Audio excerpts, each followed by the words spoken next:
Hey everybody, John Murphy, CSSI. I hope you're doing great. I wanted to share this. I've had this calculator built and been thinking about tenant improvements. I get these questions a lot, and we've been doing a few more tenant improvements studies, in part because bonus depreciation is at 60%.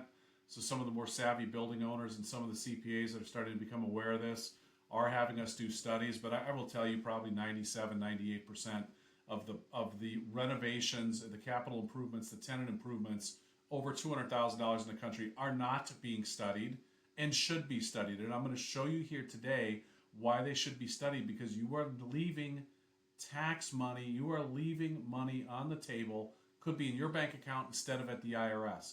You know, one of the things I hear from building owners all the time, they get frustrated with their CPAs because they don't feel like they're tax strategists. And CPAs aren't necessarily, they're not trained to be tax strategists. They're there to get your taxes done and get them done properly, okay?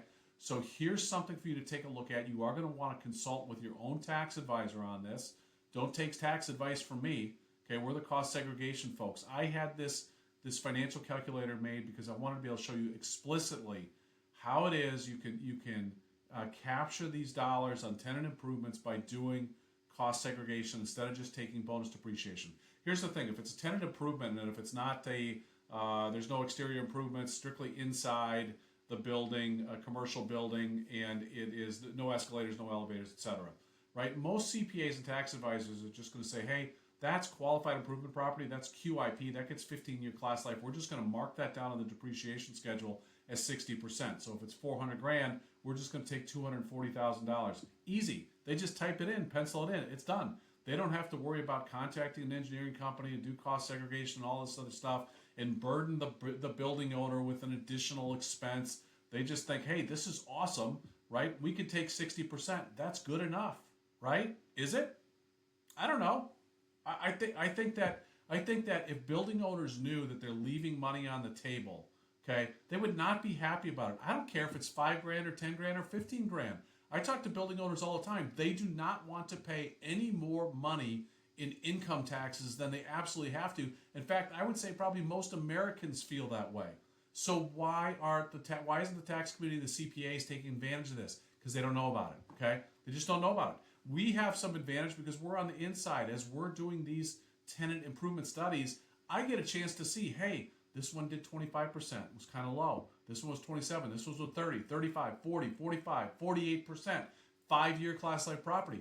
I'm going to show you here in a second why that is important and why you want to delineate it. So let's take a look at this. 2024, 60% bonus depreciation on $400,000. I'm going to run this at 32%.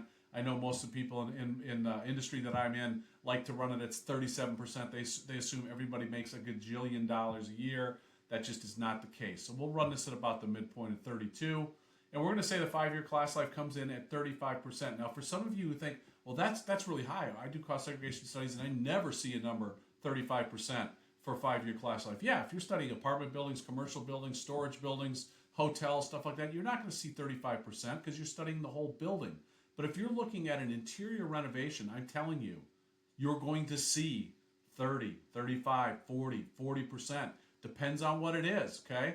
If it's a restaurant, if it's a nice restaurant or a coffee shop or something like that, a wine bar, it's really built out nicely, that's going to have a very high 5-year class life property. Why in the world would you leave all that as 15-year? So let's just say for this study, just for argument's sake, it's $3,500 to do this study, okay?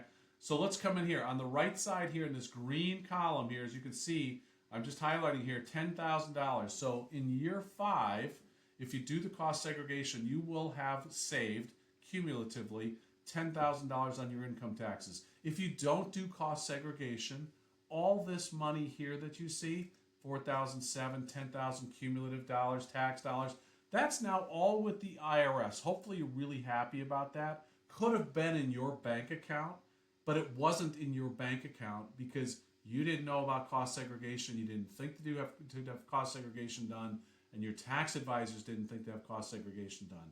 So it is money that should be in your bank account, not at the IRS, okay? You're already accelerating depreciation. You're already trying to minimize your taxes as it is. Why not further squeeze more out of it?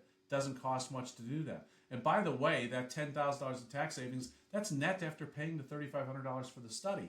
So I want to show you this here. We've got a table. It's got some tolerances. And this is a table that I built, by the way. This is not a CSSI. I represent CSSI, but I had this built specifically because it was driving me crazy as I was looking at this stuff and people weren't studying it.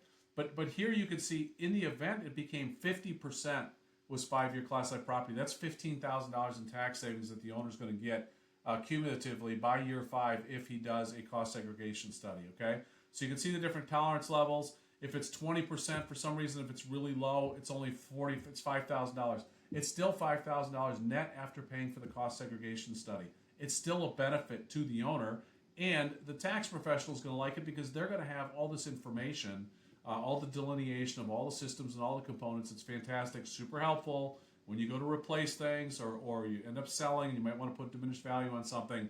You're going to have all of that already. So here's the thing: if you're taking QIP 60%, you've taken on $400,000, you've taken $240,000 of that, taking it right away first year. $160,000 is all lumped in now as 15-year QIP. You're going to depreciate that over 15 or 14 more years, when 30, 40, or 50% of that probably could have been depreciated in a shorter life at 5 years, and you would have had that tax money. If you're doing an improvement, okay, if you're a CPA, an EA, a tax professional, and you have a client who's spending $200,000 more on a renovation, a tenant improvement, reach out. I'll run the numbers. I'm the only one that has this calculated as far as I'm aware of, and I'll show it to you what that might look like. I work all over the country. I'm happy to demonstrate this for you. My name is John Murphy. I run a blog at costsegbuilding.com. Connect with me on LinkedIn. I love this stuff, and I want to make sure that building owners squeeze everything out of their buildings that they can. I know that they want to do that. I talk to them all the time. They don't want to pay any more in taxes than they absolutely have to. And this is a way you can squeeze more out of your buildings. Take care. Have a great evening. Bye-bye.